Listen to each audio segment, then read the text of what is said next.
Apple is about to raise prices on iPhones, iPads, and Macs. Tim Cook told the Wall Street Journal the increases are unavoidable. He described the memory market as a 100-year flood. The problem is not a new shell color or a redesigned camera bump. It is the tiny memory chips buried inside almost every device you own. Every computing device has two main kinds of memory. DRAM is the working space. It holds whatever your apps are doing right now. NAND is long-term storage, photos, files, apps, and everything you keep after the power turns off. When a phone spec sheet says 256 gigs of storage and 8 gigs of RAM, those are two different chip categories with two different supply chains. Both are getting much more expensive. Some memory categories doubled or tripled in the first half of 2026. Tech Insights estimates the memory and storage inside last year's iPhone 17 Pro cost Apple about $50. For the upcoming iPhone 18 Pro, comparable parts are expected to cost around $200. That is an analyst estimate, not Apple guidance, but it shows why Apple says it cannot keep eating the bill. The force behind this is artificial intelligence.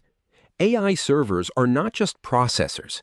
Every AI accelerator needs huge pools of fast memory around it, plus server DRAM and enterprise SSDs feeding the rest of the system.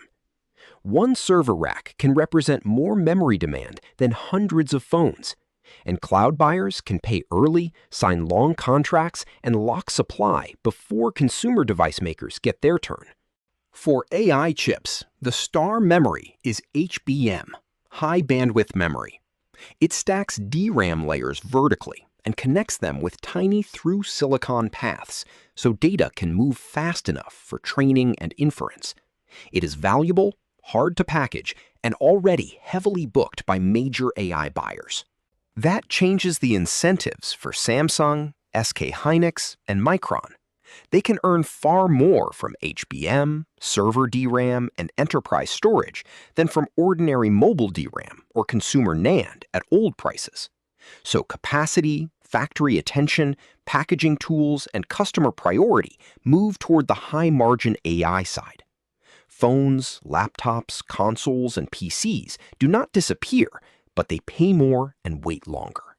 Apple used to be one of the strongest component buyers on Earth. Huge volumes, reliable payments, brutal negotiations. Now, AI hyperscalers can compete with long-term contracts, upfront cash, and guaranteed purchase commitments. Apple may still get supply, it just may not get the old price. And storage upgrades, one of Apple's easiest profit levers for years, become a cost problem too. The pressure spreads past Apple. Morgan Stanley estimates smartphones would need to get about 34% more expensive to fully cover rising memory costs. Laptops and PCs, about 67%. In June, broadband, telecom, medical device, automotive, and retail groups warned the U.S. government that the memory imbalance could push costs through the wider economy. Building more capacity is not a quick fix. A memory fab takes years and billions of dollars before it ships useful parts. The chips also need slicing, testing, packaging, and in HBM's case, advanced stacking and connection steps that only a limited number of facilities can run at high yield. The winners are the memory makers. Sold-out HBM capacity, stronger pricing, and better margins put Samsung, SK Hynix, and Micron in their best position in years. The losers are consumer electronics companies with thinner margins, and eventually, the people buying the hardware.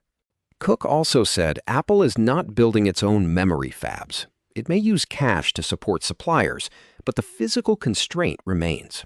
The same wafers, the same factories, the same packaging lines are serving both AI and consumers. If you plan to buy a phone, laptop, or PC over the next year, expect higher prices.